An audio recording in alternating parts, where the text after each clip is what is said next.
السلام علیکم ناظرین، آج ایک بڑے اہم موضوع پہ میں بات کرنا چاہتا ہوں اور یہ سمجھ لیں کہ یہ ایک اطلاع کے طور پر بھی ہے، خاص کر جو پاکستانی اوورسیز جو ہیں، یہ جو کویت میں مقیم ہیں ان کے لیے۔ تو سب سے پہلے تو میں جناب سید زلفی بخاری صاحب کا شکریہ ادا کرتا ہوں، جنہوں نے اپنے اوورسیز پاکستانیوں کو کویت میں سے لے جانے کی بھرپور کوشش کی ہے، اور کویت گورنمنٹ کے ساتھ بھی اچھے رواتب جو ہیں ان کو قائم کیا ہے۔ اور اس کے ساتھ ساتھ میں یہ بھی بتاتا چلوں کہ کویت ہمارا دوسرا ہوم لینڈ ہے، ہمارا دوسرا ملک ہے، جہاں سے ہمیں الحمدللہ ہر لحاظ سے جو ہے وہ اپنے ملک اور قوم کو بوسٹ کرنے کا موقع ملتا ہے، اور ہمیشہ سے کویت گورنمنٹ جو ہے وہ پاکستانیوں کی مدد کرتی رہتی ہے۔ تو اس میں جو ہماری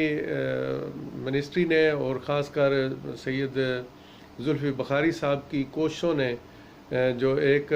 نیا باب کھولا ہے، جو ڈاکٹرز اور نرسز کویت گورنمنٹ کو اس وبا کے وقت میں پرووائڈ کر رہے ہیں، یہ ایک بہت ہی خوش آمد چیز ہے۔ اور الحمدللہ ہم کویت والوں کو بھی جانتے ہیں، کویت گورنمنٹ کو بھی جانتے ہیں کہ وہ انشاءاللہ تعالی اس برے وقت میں اس آفر کو ایک عزت کی نگاہ سے دیکھیں گے، اور انشاءاللہ تعالی پاکستان کے لیے بھی ان کے دل جو ہیں وہ ہمیشہ کھلے رہیں گے، اور وہ ہمیشہ رہتے بھی ہیں اور مزید رہیں گے انشاءاللہ باذن اللہ۔ کویت ہمارا دوسرا ملک ہے، اس کے ساتھ کھڑا ہونا ہمارا جو ہے اخلاقی اور یہ سمجھیں کہ ایک قومی فریضہ بھی ہے۔ تو اینی ہاؤ جناب زلفی بخاری صاحب، آپ کا ہم تہہ دل سے ممنون ہیں، لیکن ایک گزارش ہے جو میں کرنا چاہتا ہوں، اس پہ تھوڑی اگر غور کر لیا جائے اس کے اوپر، وہ یہ ہے کہ یہ جو ون وے ٹکٹ رکھا ہے، کافی لوگوں کی کالیں وصول ہوئی ہیں، کافی لوگوں کے ای میل وصول ہوئے ہیں، اور ابھی بھی کافی سارے کمیونٹی کے لوگ ایسے ہیں بیچارے جو اس کرفیو کی وجہ سے بالکل بے روزگار ہو کے بیٹھے ہوئے ہیں، اور یہاں پہ ان کا گزر بسر کرنا بہت مشکل تھا۔ اس مشکل وقت میں ان کا جو سب سے بڑا مسئلہ ہے کہ ان کے پاس ابھی اتنی لمبی چوڑی گنجائش نہیں ہے۔ اس کو اگر ریڈیوس کر کے کم از کم 100 دینار تک کر دیا جائے تو یہ بڑی مہربانی ہوگی۔ اس کے لیے آپ نے پہلے بھی کوشش کی ہے، اور مزید ہم گزارش کرتے ہیں کہ لوگوں کے اس مطالبے پر کہ آپ پی آئی اے سے بات کر کے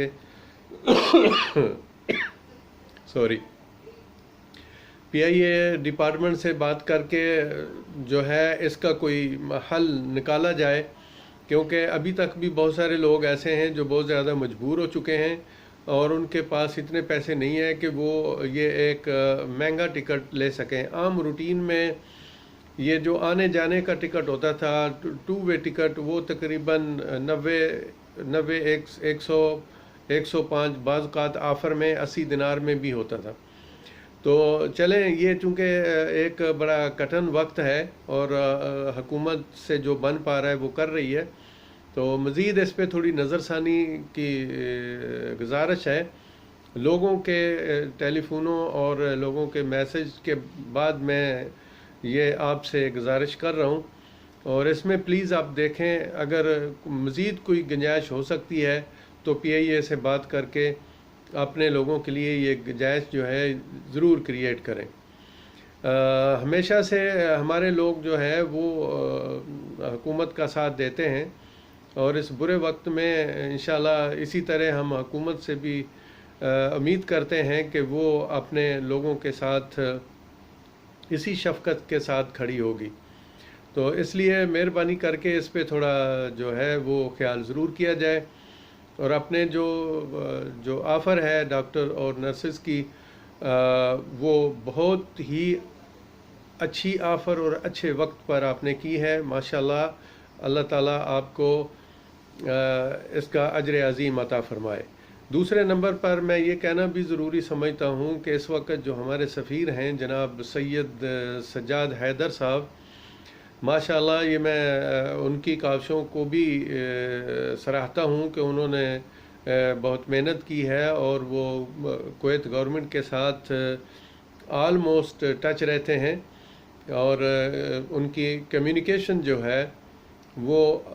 عام روٹین میں بہت اچھی چل رہی ہے گورنمنٹ آف کویت کے ساتھ، اور انشاءاللہ تعالیٰ اسی طرح یہ تعلقات جو ہیں وہ مزید بڑھیں گے۔ پچھلے دنوں میں جو کچھ فنڈ کٹھے ہوئے تھے لوگوں کی طرف سے، جو اہل خیر تھے اپنے پاکستانی کمیونٹی کے لوگ،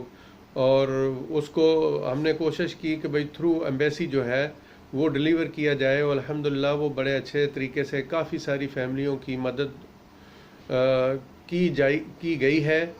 اور مزید جو لوگ ہیں وہ کوشش کر رہے ہیں، لیکن حالات سب کے ساتھ ہی برے ہیں۔ جو اس وقت یہاں پہ اچھے ویل اسٹیبل لوگ تھے، ظاہر ہے ان کے بھی کاروبار بند ہیں، تو صورتحال سب کے ساتھ ہی ایسی ہے، تو اس لیے گورنمنٹ سے ہی ہم ریکویسٹ کرتے ہیں کہ پلیز اس کا جو ہے وہ تھوڑا بندوبست کیا جائے۔ اس سے پہلے بھی میں اپنی ویڈیو لگا چکا ہوں اوورسیز پاکستانیوں کے حقوق کی نسبت، اور میں